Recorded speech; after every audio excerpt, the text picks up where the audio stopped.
At a small gathering with friends, one of my husband Chad's friends asked him in French, "The woman you're keeping on the side is 2 months pregnant. What are you planning to do about it?" Chad curled his lips into a smile and attentively peeled shrimp for me, placing food onto my plate. Only then did he reply in French, "Anna doesn't like children. I'll have Chloe keep the baby, raise it overseas. Consider it leaving something behind."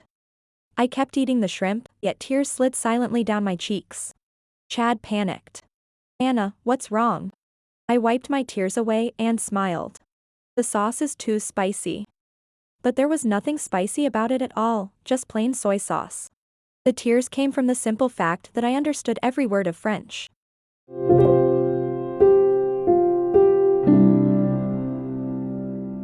Chapter 1. Chad may have forgotten that I once graduated top of my class in French. And that he only learned French in the first place so it would be easier to pursue me. I came back to myself. I realized Chad was leaning against the table, watching me. "What are you thinking about, honey?" I looked back at him without answering and reached for the pitcher of iced lemon tea to pour myself a glass. My hand had barely touched the handle when Chad took it from me. "Let me. You don't need to bother with things like that." He poured the tea for me himself. Ryan, his friend sitting across from us, covered his mouth and teased, "Seriously, could you two maybe save the public displays of affection? You're killing a single guy over here." Chad shot him a glance and smirked. "I'm whipped. Is that news to you? If you don't like it, deal with it." All right, I'll just eat," Ryan said, looking thoroughly humbled, though his eyes were lit up with unmistakable anticipation, like he was watching a show. I tilted my head slightly to look at him. There was no warmth left in my gaze. Chad didn't notice. He leaned in and kissed my lips, asking gently, "What is it, honey?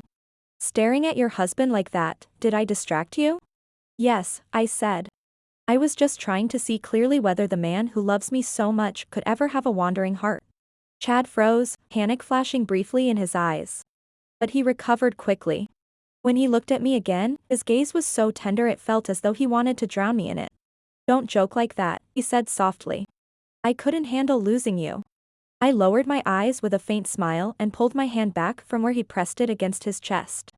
So he still remembered what I'd once told him. When I agreed to be with him, my only condition had been loyalty. I had said to him, "If I ever find out you've been unfaithful, I will never forgive you."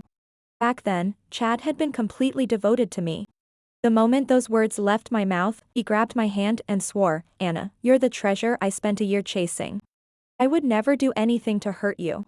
If I ever did, I deserve to die alone." Yes. Because of how I looked, there had never been a shortage of people pursuing me. From the very first time Chad saw me, he'd made up his mind that he would win me, no matter what. I had been shattered by my first love, so I'd always been resistant to romance. In the end, though, Chad moved me, and I gave him a chance. 4 months ago, I discovered that he was keeping a young woman on the side.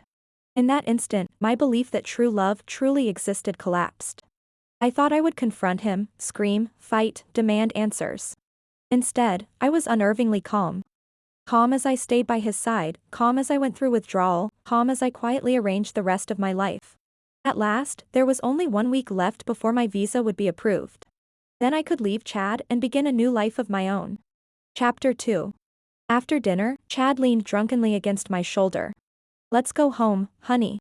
Ryan followed behind us and called out, "Chad, you're not coming to the next round?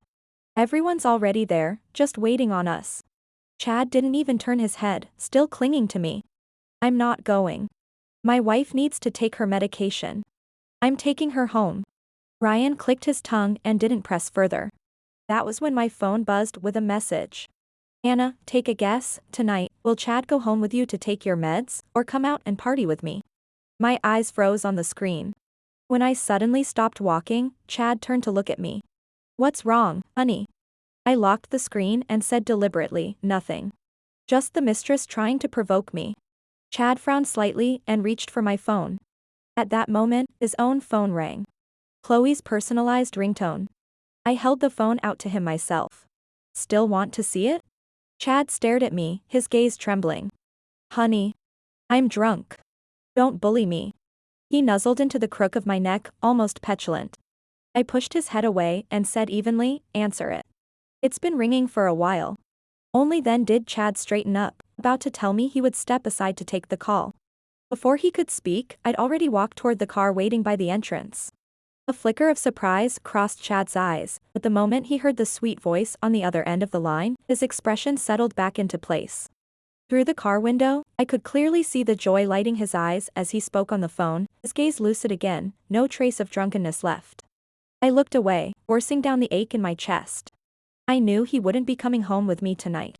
Sure enough, once the call ended, another message from Chloe came through. "You lose, Anna. He's choosing me, and the baby." A single tear slid down my cheek. When Chad opened the car door and looked over, I quickly turned my head away. He got into the car and cupped my face, forcing me to look at him. "Honey, what's wrong?" Hearing the concern in his voice made my chest ache. I took a deep breath, lowered my eyes to hide the hurt in them, and said lightly, "I'm tired. Will you come home with me?" Chad smiled and ruffled my hair. "I want to, I really do, but something urgent came up at work and I have to deal with it. I'll come home early, okay? Don't be upset." As he spoke, he cradled my face and leaned in to kiss me. I pressed my index finger against his lips, my gaze slipping past him to Ryan outside the car. "Someone's recording. Stop it already. Go." I pushed Chad out of the car, locked the doors, and told the driver to leave immediately. About 2 minutes later, Chloe's call came in. "Anna, doesn't it make you sick to kiss Chad? He's kissed every inch of my body, you know, including." She didn't finish the sentence, just let out a malicious little laugh. My hands shaking, I hung up and told the driver to pull over. Gripping the roadside railing, I vomited until I could barely stand. Chapter 3. Until midnight, Chad still hadn't come home. I checked my phone over and over. Chloe didn't send any more taunting messages. The only explanation was that the two of them were tangled up together. I let out a bitter laugh, got out of bed barefoot, and began taking out every gift Chad had ever given me. Staring at those expensive items, I felt dazed. I remembered how, after we got together, anything I liked, even something I glanced at for a second, he would buy and give to me. I used to think that with that kind of devotion, I must be the happiest woman in the world. But now, I scheduled a pickup, arranging for everything to be delivered to Chloe a week later. If his heart had already wandered, then these things belonged with the person he loved most. I was in the middle of cutting up the suit I'd given Chad when he came home. He called for me from the bedroom. I answered, but my hands didn't stop moving. Following my voice, Chad walked into the walk-in closet, and when he saw what I was doing, the food container in his hand nearly slipped to the floor. "Honey." He hurried over, crouched down, and grabbed my wrist. "What are you doing?" I turned my head to look at him. Chad's face had gone pale as he stared at me in disbelief. I curved my lips into a faint smile and gently pushed his hand away. "Some stray cats showed up in the garden. I thought I'd use this to make them a little nest." Chad pressed his lips together. After a long pause, he said, "But honey, this is the only gift you've ever given me. I don't even usually have a chance to wear it." I lowered my eyes and kept cutting the fabric. Of course I knew it was the only gift I'd ever given him. I did it on purpose. Chad kept his eyes lowered, watching my hands for a long while before he finally spoke. "Anna, you cut up my gift. You owe me a new one." I looked up at him with a smile in my eyes and agreed easily. "All right. I do have 2 gifts for you." His eyes lit up instantly. He gently pulled me into his arms. "Really? You actually prepared gifts for me? Where are they?" Listening to the excitement in his voice, a chill crept through my chest. I didn't push him away. Instead, I looked past him toward the food container not far away. The aroma was already filling the room. I knew what it was, my favorite soup, from that place he always went to. Because my health had always been fragile, every time he upset me or felt guilty, he would go out of his way, driving halfway across the city just to buy my favorite soup. That alone said enough about how pleased Chloe must have made him tonight. So pleased that even in the early hours of the morning, he'd still taken a detour to buy it. I gave a quiet, self-mocking smile and said softly, "Wait a bit. You'll know in a week." Chad didn't dwell on it. He led me straight to the dining area. He opened the container and set it in front of me, his eyes darting away as he said, "Anna, you barely ate tonight. You must be hungry. Have something before bed." I picked up the spoon and stirred slowly, then deliberately tipped the container over while he turned to pour some water. Chad spun around at once, anxiously checking to see if I'd been hurt. I watched coldly. When he looked up, he met my unusually distant gaze. His fingers curled sharply. He stared at me without blinking. "It's okay, Anna. If you want it, I'll go buy some for you first thing tomorrow morning." I could feel him trembling. In the past, I would never have had the heart to see him fawn over me so carefully like this. I would have already been holding him, whispering sweet words. But now, I simply stood up calmly. "No need," I said. "My taste has changed. I don't like it anymore. And I don't like you anymore either." Chapter 4. Chad didn't know what was wrong with me, but he sensed the change immediately. For the next 2 days, he stayed by my side, hardly leaving me for a moment. His company had only been on stable footing for a little over half a year. I had watched with my own eyes how difficult it had been for Chad to reach this point, step by step. That was why, in the past few years, he'd rarely had time to be with me. I supported him. I understood. Even so, how could I not have wished that he would spend more time with me? If this had been before, if he had pushed everything else aside just to stay with me, I would have been overjoyed. But now, watching him hover at my side only gave me a headache. Even when Chloe's personalized ringtone rang again and again on his phone, he didn't answer it, nor did he show any intention of leaving. With my departure date drawing closer and the divorce papers still not signed, I had no choice but to use a tactic I once despised. I deliberately changed into a light silk slip dress and leaned close to Chad in the most suggestive way possible. After taking countless ambiguous, intimate-looking photos, I sent every single one to Chloe. Sure enough, Chad's phone rang again the very next second. He tried to hang up, but I pressed my hand over his and answered the call for him. Chad snapped his head toward me. "Anna." I met his gaze calmly and said, "Answer it. What if it's urgent?" Chad switched the call to silent and hesitated, clearly wanting to say something. But seeing that my expression never changed, he finally said, "Anna, I'll go take this call. I'll be right back to keep you company." I picked up a bag of chips from the table and started eating, but my ears stayed tuned to everything happening on his end. I could faintly hear Chloe crying nonstop, while Chad patiently soothed her. When the call finally ended, Chad walked back over, his face full of hesitation. I immediately spoke considerately. "If you have things to handle, go ahead. You don't have to stay with me the whole time." Chad visibly let out a breath of relief, but he still clutched his phone tightly. "Anna, please don't be mad at me. The company has just stabilized." I cut him off gently. "I understand. Go take care of it." With that, Chad had nothing more to say. Before leaving, though, he said solemnly, "Anna, give me 1 week to deal with everything. After that, I'll take time off and go with you to that hill town you've always wanted to visit." Chapter 5. When I was little, before my parents passed away, they once took me to stay for a while in a small hillside town.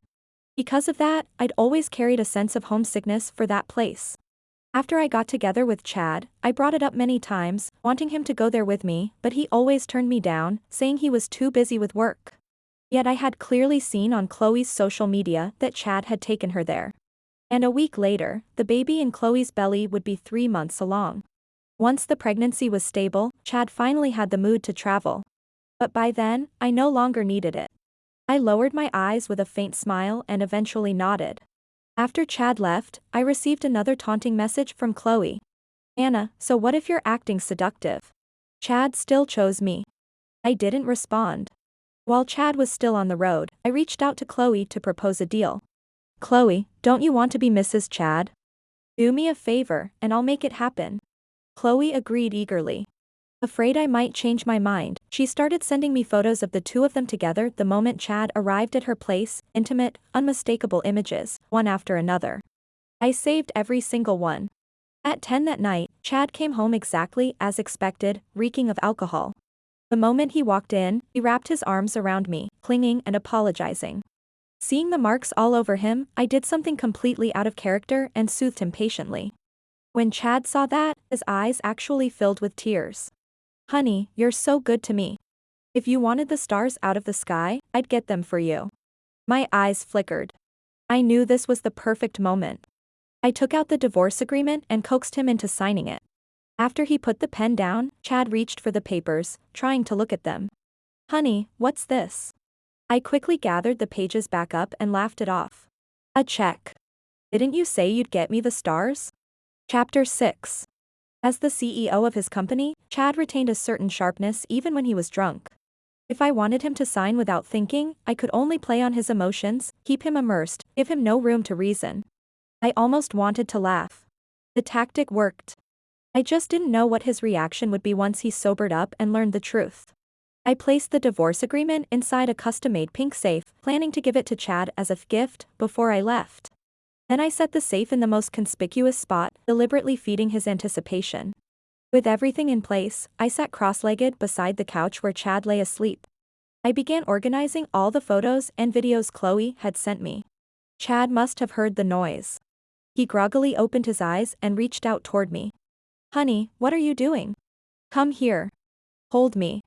Watching him act spoiled with me made my stomach churn. Unable to hold it back, I covered my mouth and ran for the downstairs bathroom. After vomiting until nothing but bitterness came up, my stomach finally settled a little. Leaning against the tiled wall, I was startled by myself. Had I grown this repulsed by Chad's touch? The commotion fully woke him. He staggered into the bathroom and anxiously checked to see if I was all right. When he saw that I was only a bit pale, he finally relaxed. "What's wrong, honey? You've been really off lately." He pulled me into a tight embrace, his grip tightening by the second. The smell of alcohol mixed with perfume made me frown. "Let go. I can't stand the smell of perfume." Chad stiffened instantly, his eyes darting away. I forced a smile. "Why that look? Someone might think you'd done something you shouldn't have." He grew even more flustered, gripping my shoulders as he rushed to explain. "Honey, I haven't. I'd never do anything to betray you." The way he stumbled over his words was almost laughable. I cut him off with a smile, lying through my teeth. "I believe you. Go get some sleep." Lying in bed, Chad wrapped himself tightly around me. No matter how much I resisted, he refused to let go. Afraid that he might grow suspicious and derail my plan, I eventually stopped resisting. Enduring the nausea, I stared at the pitch-black sky outside the window, silently counting in my head, hypnotizing myself. In truth, once I had the signed divorce papers, I could have left immediately. But Chad was no longer the man he used to be. His career was thriving now, and his methods were far less restrained than before. Given how possessive he was, if I failed to leave cleanly in one move. Once I alerted him, there would be no second chance to escape. My visa would take 2 more days to be approved, so all I could do during those 2 days was wait. When morning came, Chad didn't rush to get up. Instead, he lay beside me, quietly waiting for me to wake. The moment I opened my eyes, he leaned in and kissed me. I pushed him away in disgust. "You haven't even brushed your teeth. That's gross." He studied my face closely. Seeing those familiar little gestures and micro-expressions, just like before, he let out a low laugh. "What are you doing?" I moved farther away and glared at him. Chad pulled me straight into his arms and murmured, "This is nice. You're back to being the old you again." Hearing that made me genuinely happy. It meant his guard around me was lowering more and more. 2 more days. I was almost free. Chapter 7. I coaxed Chad into going to work.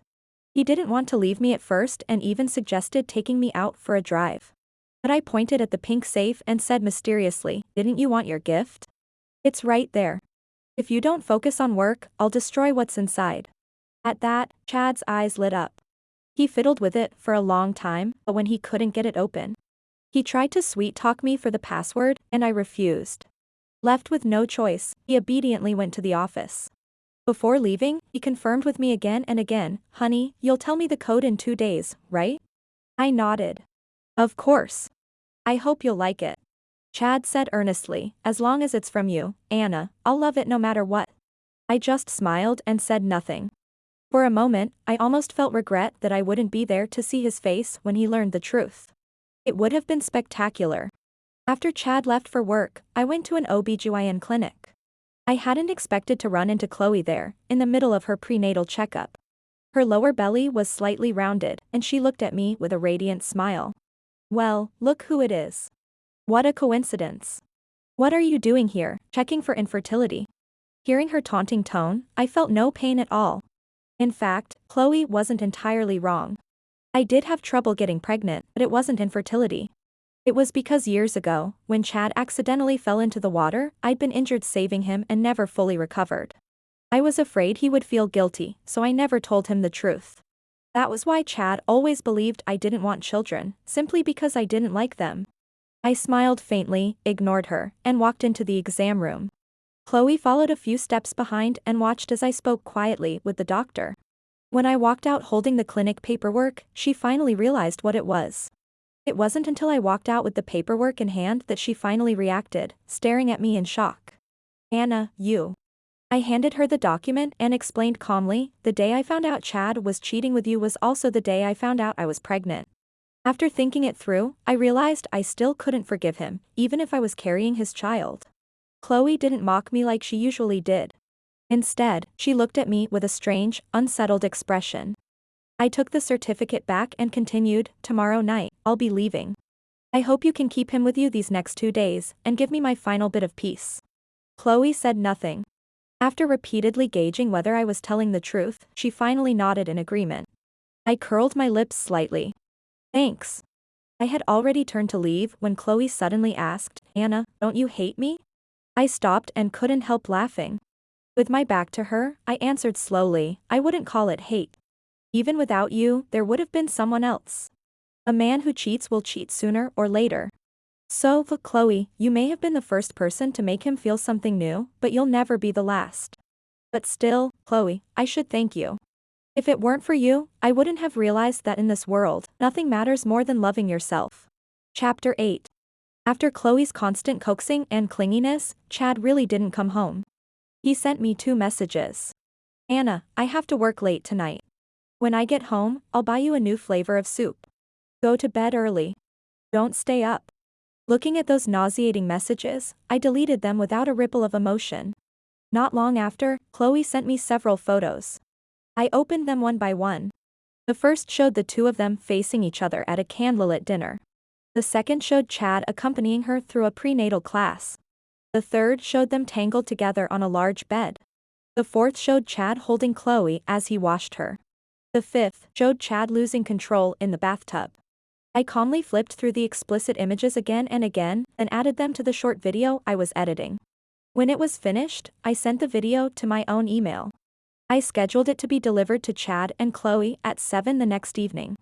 I imagined they would be very pleased to receive the love story I'd put together just for them. What I hadn't expected was this. At midnight, Chad actually came home. I was in the middle of my final preparations. He rushed toward me, still carrying the chill of the night with him. Before I could react, Chad had already pulled me tightly into his arms. Breathing against my ear, he spoke in a trembling voice. Honey, my heart's been so unsettled tonight. I keep feeling like something is about to disappear from my life completely. Honey, I miss you so much. His voice was muffled, and his grip was painfully tight. I could barely breathe, forcing myself to push him away with all my strength. Don't overthink it. You're just exhausted from work. I handed him an excuse, but after hearing it, he didn't dare look up at me. He only clutched my hand tightly and said softly, Honey, I've already taken care of everything at the company.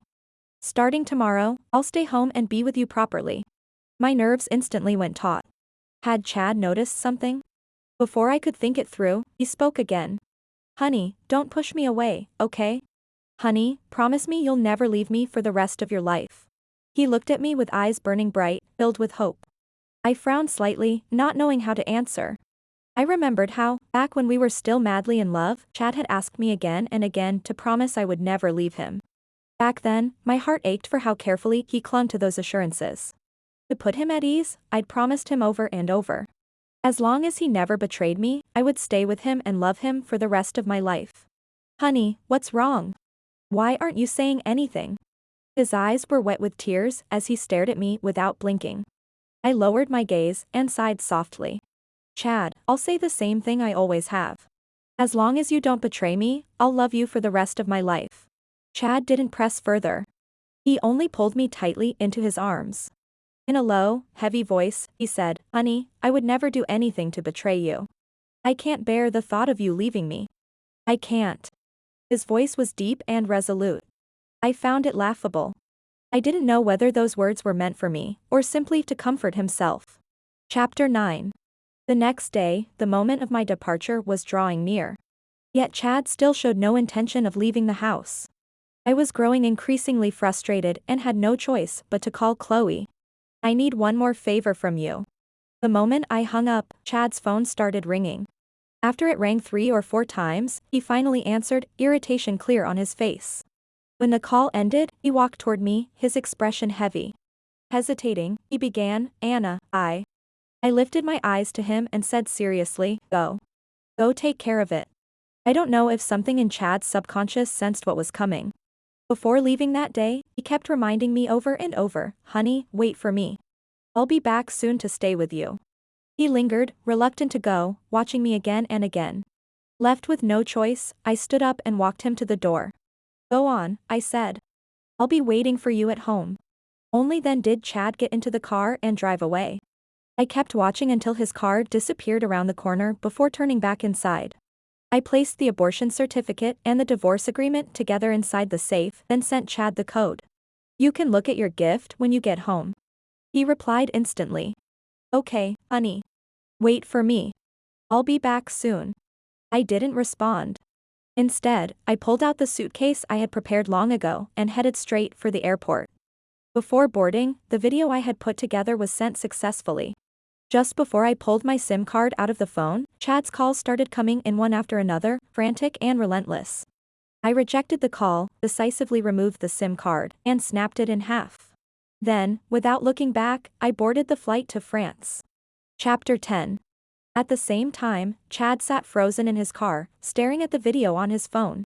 It showed everything between him and Chloe, from the day they met to just yesterday. And the sender was his beloved wife, Anna. He whirled around toward Chloe and roared, how dare you contact Anna behind my back? Chloe, did you forget what I told you when I got together with you? Terrified, Chloe shrank into the corner, tears filling her eyes. Chad, don't be angry. The baby and I can't handle being frightened like this. Chad panted heavily. Over the past days, every strange change in Anna replayed in his mind like scenes from a film.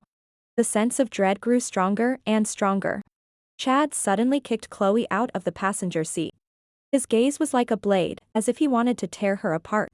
If anything happens to Anna, I'll ruin you. With that, he slammed on the accelerator and sped toward home. Anna's phone was unreachable no matter how many times he called. His heart clenched tighter and tighter as his foot pressed harder on the gas. When he finally arrived home, the house was already empty. Only then did he realize that the once cluttered yet orderly home now felt hollow, echoing with emptiness. All the blood drained from Chad's body. He refused to believe that Anna had really left. With reddened eyes, he searched every corner of the house, calling her name again and again. Until he saw the pink safe. Clinging to his last shred of hope, he opened it, and when he saw what was inside, the 2 items within. Chad collapsed to the floor, tears spilling out uncontrollably. His hands trembled as he picked up the abortion certificate, clutching his aching chest and breaking down in muffled sobs. An overwhelming wave of regret crashed down on him. Gripping the paper tightly, Chad screamed himself hoarse, Anna, where are you? Please come back. I know I was wrong. Chapter 11. When Chad shoved her like that, Chloe miscarried on the spot. In the ambulance, Chloe called him. The moment Chad heard her voice, a surge of hatred nearly burned him alive. You deserve it, Chloe. You're disgusting. If it weren't for her, Anna would never have left. Meanwhile, after landing in France, Anna went straight to stay with her longtime friend Lily. After so many years apart, Anna had expected the reunion to be at least a little awkward. But Lily gave her no chance to feel that way, chattering nonstop and filling her in on all kinds of new things. In the end, she asked, so what are you planning to do now that you're in France? In truth, I had already made my plans. I used to be a moderately well-known online singer, but after marrying Chad, I gave up my career to stay by his side and focused on the home. Now that I had seen love for what it was, I decided to return to singing. With Lily's help, I opened my own studio. Once my mind was clear, inspiration poured in. In just 1 month, I released 2 songs. Both gained modest traction, and a small but loyal group of listeners began following me, leaving encouraging messages on streaming platforms. Reading those warm comments every day made life feel hopeful again. Letting go of the past and starting over had been the right choice. Just as I began to truly enjoy my life, Chad reappeared in it. That day, I was heading home after working late, carrying a small takeout box of dumplings, when I couldn't shake the feeling that someone was following me. Just as I was about to call the police, I was pulled into a familiar-smelling embrace. I froze instantly. Neither Chad nor I said a word. But before long, I felt moisture soak into the skin at my neck. He was holding me and crying silently. I tried to push him away in disgust. But Chad only tightened his grip, as if he could hold me in place by force alone. "Anna, I finally found you," he said, his voice low and trembling with the shock of recovery after loss. I frowned deeply, shoved him away with force, and slapped him hard across the face. "Chad, you've seen everything I sent you, haven't you? After everything that's happened, how do you still have the nerve to show up in front of me?" The blow sent Chad's face turning to the side. A bright red handprint was already stamped across his cheek. But it was as if he felt nothing. He stepped toward me again and again. "Anna, be good. Come home with me, okay? Once we're home, you can hit me, yell at me, I won't fight back." His eyes were red-rimmed, his voice light and trembling. I retreated in step with him, grinding my teeth as I said, "Chad, if you have even a shred of humanity left, if you remember even a little of how good I once was to you, I'm begging you, let me go. Anna, be good. Come home." It was as if Chad couldn't understand a word I was saying. His gaze was locked onto me, tears streaming down his face, the sorrow in his eyes threatening to spill over. I stopped and looked at him. If I had seen him like this before I discovered his affair, I would have softened immediately.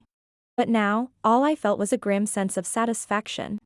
I braced my hand against his chest and said, slowly and clearly, "Chad, everything that's happened to us is your own doing. You've forgotten everything I ever said, so let me remind you one last time.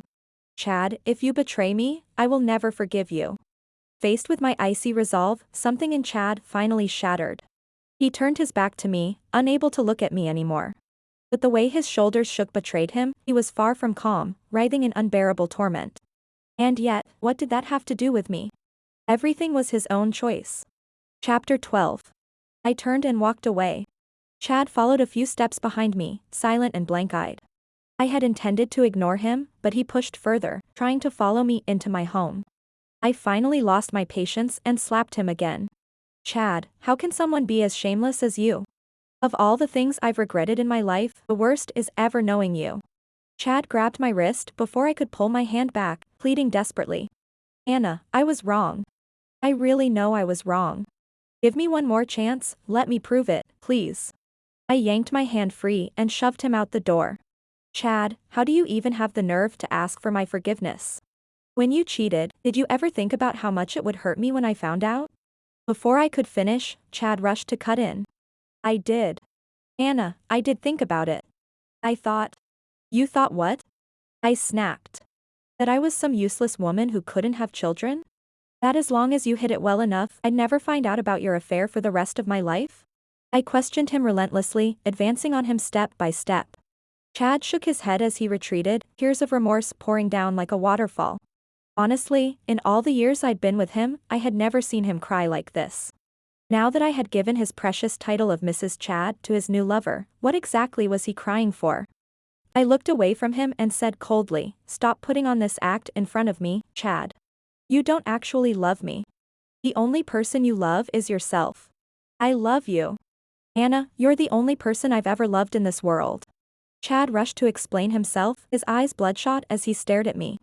"I know what I did was unforgivable. I cheated out of sheer cowardice, clinging to luck. I thought that as long as I hid it well enough, you'd never find out. Anna, I really know I was wrong. I've already made Chloe get rid of the baby. Anna, come home with me. Let's start over. We'll have children of our own." Looking at his frantic, apologetic gaze, I let out a cold laugh. "Chad, you're really something. Have you always thought I didn't like children? Then let me tell you this. The reason we never had children wasn't because I didn't want them. It was because I injured myself saving you when you fell into the water. That's why I have trouble getting pregnant. Anna." Chad stared at me with widened eyes, tears spilling uncontrollably. "What did you say?" he asked again, unable to believe it. I repeated myself once more, then said only, "Chad, you're not worthy." The door slammed shut in his face. Chad stared at my resolute back, his body swaying as if he might collapse at any second. Chapter 13. For several days in a row, Chad followed me everywhere, refusing to leave.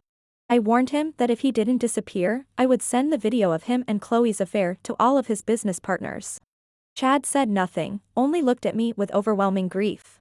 I sent the video anyway. Because of the scandal, Chad's company was thrown into a crisis, teetering on the brink of collapse. Left with no choice, Chad had to return home to deal with it. Before leaving, he told me, "Anna, even if you never forgive me, I won't give up on you. Once I handle everything with the company, I'll move to France and stay by your side forever." I knew there was no point in arguing anymore, so I began preparing paperwork to move to another country. 3 days later, just after I received my visa, I got a call from Chloe. "Anna, if it weren't for you, I wouldn't be infertile for the rest of my life. Chad belongs to me. Even if he dies, he'll die by my side." Listening to her unhinged words, a sense of unease crept over me. Not long after, I received another call from a friend back home. She told me that after Chad returned, he sold his company at a cut price. On the way to the airport, his car was deliberately rammed by another vehicle. The other driver was speeding and died on the spot. Chad was critically injured and fell into a coma. His legs would likely never recover. I raised an eyebrow, said I understood, and didn't add another word. That friend had witnessed my entire relationship with Chad from beginning to end. She let out a single sigh and hung up. Chapter 14. After that day, my life gradually returned to calm. A few days later, I was working late in the recording studio when my phone started lighting up with calls from home. I stepped out of the studio to answer. The moment I did, Chad's mother's sobbing voice pierced straight into my ears.